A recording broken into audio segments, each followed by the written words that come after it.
নমস্কার। গল্প উইথ ইন্দু চ্যানেলে সকল শ্রোতা বন্ধুকে স্বাগত। আজকে আমি পড়ে শোনাব সাহিত্যিক তারাপদ রায়ের গল্প ঘুম।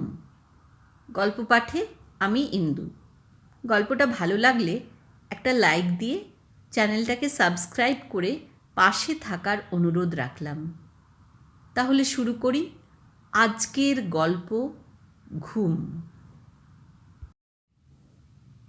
সেদিন মাঝরাতে ঘুমোতে ঘুমোতে গড়িয়ে আমি বিছানা থেকে পড়ে গেলাম। বেশ বড় 5x7 হাত মাপের খাট। আমার এই খাট থেকে আমি গড়াতে গড়াতে পড়ে গেলাম। এ ব্যাপারটা আমার কাছে যেমন গ্রহণযোগ্য নয়, তেমনি অন্যদের কাছে নিশ্চয়ই কোনোভাবেই বিশ্বাসযোগ্য নয়। পড়ে যাওয়ার পর অবশ্যই আমি যথেষ্ট চিৎকার চেঁচামেচি করে বাড়ি শুদ্ধ এমনকি পাড়া শুদ্ধ লোককে ওই রকম অসময়ে ঘুম থেকে তুলে দিতে পারতাম। কিন্তু লোকে কি বলবে, বিশেষ করে আমার স্ত্রী, যিনি আমার স্থূলত্ব বিবেচনা করে বিয়ের পুরনো ডাবল বেডের খাট আমাকে একলা ছেড়ে দিয়েছেন। তার ক্রোধ কেমন হবে সেটা অনুমান করে আমি নিঃশব্দে এই পতন মেনে নিলাম। কোনো রকম উঠবার চেষ্টা করলাম না। শুয়ে শুয়ে প্রথমে বুঝতে চেষ্টা করলাম আমার এই কুমড়ো পটাশ দেহের কতটা ক্ষতি হয়েছে।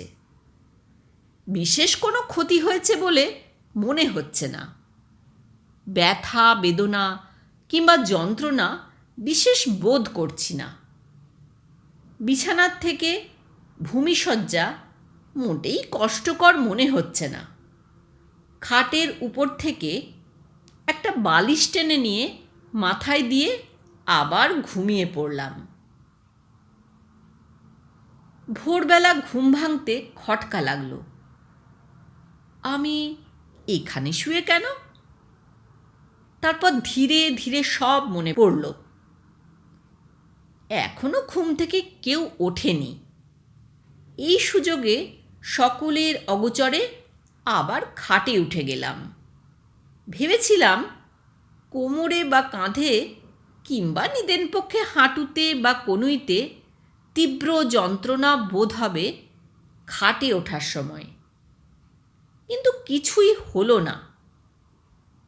বাড়িতে কাউকে কিছু বললাম না, কিন্তু দুদিন পরে আমার শুভানুধ্যায়ী এবং সব বিষয়ে পরামর্শদাতা জজ সাহেব বন্ধুকে পুরো ঘটনাটা বললাম। তিনি হেসে বললেন, এটা কোনো ব্যাপারই নয়, আমি তো নিয়মিত খাট থেকে পড়ে যাই, মাসে 2 মাসে অন্তত একবার। তারপর একটু চুপ করে থেকে তিনি বললেন, আমি যা করেছি তাই করো।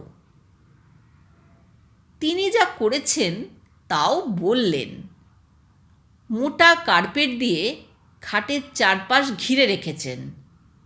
খাট থেকে পড়ে গেলে কুসুম কোমল শয্যায় পড়েন। ফোলা গালিচা কেনার আর্থিক ক্ষমতা আমার নেই। তাছাড়া বাড়িতে এ নিয়ে অনেক প্রশ্নের সম্মুখীন হতে হবে, তাই ব্যবস্থাটি এড়িয়ে গিয়েছি। তবে আজকাল যথাসাধ্য সাবধানে খাটের মাঝখান আঁকড়িয়ে ঘুমোই। আমার মনে পড়ে আমাদের কালীঘাট বাড়ির তন্দ্রা নামে বেড়ালির কথা। কথায় কথায় তার তন্দ্রা আসত, যেখানে সেখানে ঘুমিয়ে পড়ত। তন্দ্রা একদা আমাদের কাঠের আলমারির মাথায় উঠেছিল ইঁদুর তাড়া করে। যথারীতি ইঁদুর ধরা তার পক্ষে সম্ভব হয়নি, কিন্তু আলমারির মাথায় স্থির চিত্তে অচঞ্চল দেহে ইঁদুর শিকারের চেষ্টায় অবশেষে তার ঝিমুনি এসে যায়। 2 বার গড়িয়ে তারপর তন্দ্রা 7 ফুট নিচে পড়ে। আমরা যারা দৃশ্যটি অবলোকন করছিলাম, ভাবলাম এরপর থেকে সারা জীবন তন্দ্রা ল্যাংচাবে। আমাদের সেই আশঙ্কা পণ্ড হল যখন দেখলাম শ্রীমতী তন্দ্রা দীর্ঘ পতনের পরেও বসে বসে ঝিমোতে লাগল। আমি ধরে নিয়েছিলাম এ ঝিমুনি কাটতে বহু দিন লাগবে, কিন্তু হঠাৎ সামনে দিয়ে একটা আরশোলা ছুটে যেতে দেখে এক লাফ দিয়ে সেটাকে ধরে ফেলল। তার আচার আচরণ স্বতঃস্ফূর্ত, পতনের কোনো গ্লানি লেগে নেই, কোনো রকম ল্যাংচানোর প্রশ্নই আসে না। একটা সামান্য বেড়ালিকে কুৎসা কণ্টকিত করার মতো খারাপ মানুষ আমি নই। বিশেষ করে ঘুমের ব্যাপারে আমার সে অধিকারও নেই। নিজের কথা আরেকটু বলি। একটি প্রাচীন কাহিনী। আমাদের কালীঘাটের পুরনো বাড়ির মহিম হালদার স্ট্রিট পাড়ার নব্য অধিবাসীরা পুরনো বাসিন্দাদের কাছে যাচাই করে নেবেন। একটা পুরনো ভাঙা দোতলা বাড়িতে এক সময় আমি একাই থাকতাম। বেলা করে ঘুম থেকে উঠতাম। বিশেষ প্রয়োজন হলেও কেউ ডেকে দেওয়ার ছিল না। সেই সময়ে কোনো কোনো দিন রাতে শুতে যাওয়ার আগে আমি বাড়ির বাইরের দরজায় এই রকম একটা নোটিশ দিতাম, কাল সকালে আমার বিশেষ জরুরি কাজ। আপনি যেই হন দয়া করে 7টার সময় এই নোটিশ দেখা মাত্র কলিং বেল বাজান, বাজিয়ে যান, বাজিয়েই যান। যদি এর পরেও আমি ঘুম থেকে না উঠি, আবার 8:30টার সময় কলিং বেল বাজাবেন, তারপর আবার 10টায়। পুনশ্চ আজকাল ভাগ্যবান বহু লোক ঘুমের মধ্যে নিরাপদে নিশ্চিন্তে মারা যাচ্ছেন। তাঁদেরই একজন আমাদের ভুলোমন প্রফেসর সেদিন রাত্রে ঘুমের মধ্যে মরে গেলেন। তাঁর স্ত্রী পর্যন্ত পাশে শুয়ে থেকেও কিছু টের পাননি।